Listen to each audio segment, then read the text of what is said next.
আসসালামু আলাইকুম। সবাই ভালো আছেন আশা করছি।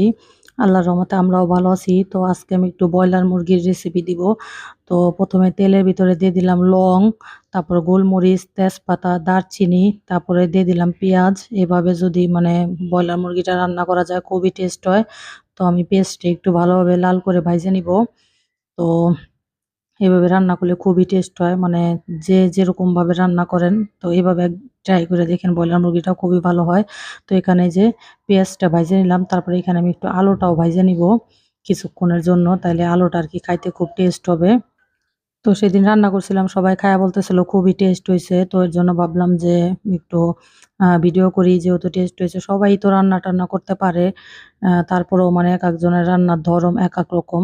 তো আমি আলু এখানে ভাইজে নিছি, আর এখানে দিয়ে দিছিলাম একটু লবণ, যাতে আলুর ভিতরেও লবণটা ভালোভাবে ঢোকে আর পেঁয়াজটাও একটু সিদ্ধ হয়ে যায় লবণ দিলে। আর এখানে দিয়ে দিলাম আমি আদা রসুন বাটা, দিয়ে আদা রসুনটাও একটু ভাইজে নিব, যাতে আদা রসুনের গন্ধ না লাগে। তো আলুটা সুন্দরভাবে ভাজা হইছে, মনে হইতেছে আলু ভাজার ভিতরেই সিদ্ধ হয়ে গেছে, এমনভাবে আরকি ভাজলাম। তো শুধু তেলেও ভাইজে নেওয়া যায়। তো আমি আর পেঁয়াজ আর আলু একসাথেই ভাজলাম, যাতে তাড়াতাড়ি হয় এর জন্য আরকি।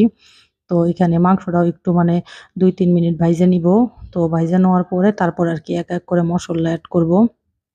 তো আমি ভাইজে নিলাম, এই যে এখন দিয়ে দিব ধইনা জিরার গুঁড়া, তারপরে হলুদের গুঁড়া, মরিচের গুঁড়া, এক, এক করে সব মসল্লা দিয়ে, পানি লাগবে না এই মাংসটা রান্না করতে গেলে।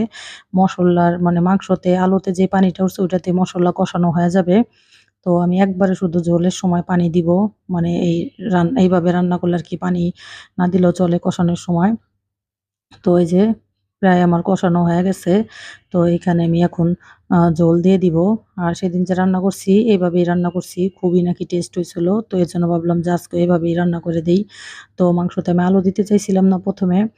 তো আমার ছেলের যেহেতু একটু পছন্দ, তাও ভাবলাম যে না দিয়েই দেই। যেহেতু ওরা পছন্দ করে, যারা খায় না এক ভাব, যেহেতু খায় সমস্যা কি? তো এখানে দিয়ে দিলাম। আর রোহন ভাইও বলতেছিল সেদিন যে আসলে মাংসতে গোলমরিচ দিলে খুবই টেস্ট হয়। তো এর জন্য আরকি আবার এজন্য এভাবেই রান্না করলাম। তো আজকের মতো ভিডিও এই পর্যন্তই। আমার রান্না-বান্না শেষ। মাংসর এই যে কালারটা খুবই সুন্দর হইছে। তো শর্টকাট রান্না, কিছুই রান্না করব না। আজকে শুধু এই মাংস